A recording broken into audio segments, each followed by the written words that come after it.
Sizlarga aniq ayta olaman, 1.200.000 dollarga bunaqa ko'p holatda bunaqa uylardan topa olmaysizlar, chunki bu uy ajralib turadigan uylardan biri hisoblanadi.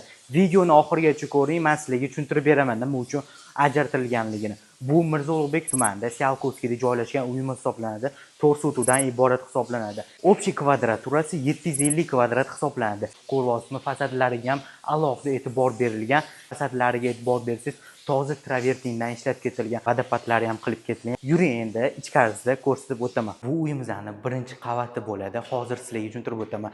Patololari hammasi 4 metr qilib ketilgan. Ko'p 1 million dollarlik ko'p uylarda bunaqa bo'lmaydi. Patololari bir xil paysirlar qilib qo'yishadi, bir xil. Bular to'laqonli foydalanib ketilgan. Uyimiz studiya formati qilib ketilgan.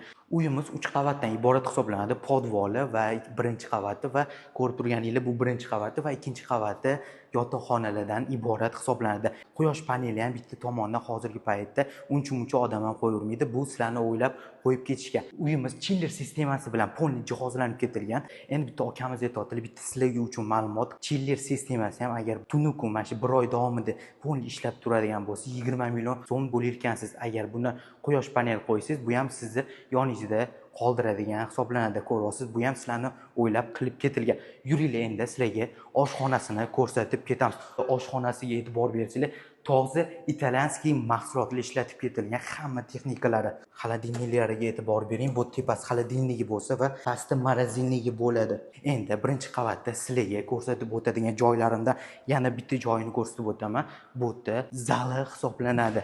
Ishlariga ham e'tibor bersanglar, qalin qilingan va og'ir qilib ketilgan. Bu zali bo'ladi. Zaliga ham e'tibor bersanglar, gir aylana oyna qilingan panoramli oyna. Bu o'zimizning hovlimizga qaratilgan oyna hisoblansa va bu yerda ikkita oyna ko'chaga qaratilgan oyna hisoblanadi. Ko'ryapsiz, bitta like bosib qo'ying, hozirdan juda ham chiroyli qilib qo'yilgan. Yuringlar. Qavat uchun bu yerda sanuzul qilib ketilgan. Sanuzuliga e'tibor bersanglar, bilan chiroyli qilib ketilgan. Ko'ryapsiz, bu yerda tahorat uchun alohida joyli qilib ketishgan. Oynalariga e'tibor bering. Bu kalyonli oyna hisoblanadi. Bu nima degani?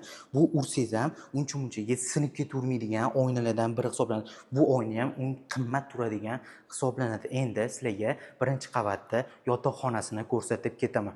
Bu yotoqxonasi hisoblanadi. Yotoqxonasini qaranglar, kattaligini ko'ryapsizmi? Patololari ham katta qilingan, kravatlar qo'ysangiz bemalol mazza qilib yayrab yashaydigan uylardan biri. Ko'ryapsizmi? Bu yerda bemalol bu yerda orqa hovlisiga chiqib ketadigan joyi qilib qo'yilgan. Ota-onalar yotoqxonasi uchun bu yerda sanuzul qilib ketilgan. Narxiga keladigan bo'lsak, 1.200.000 dollar deb narxlandi. Endi to'liq videoni men YouTube kanalida joylashtirib qo'ygan bo'laman. Bemalol kirib ko'rsanglar bo'ladi. Agar bu uyga rostdan akasini olsanglar, baraka topasizlar.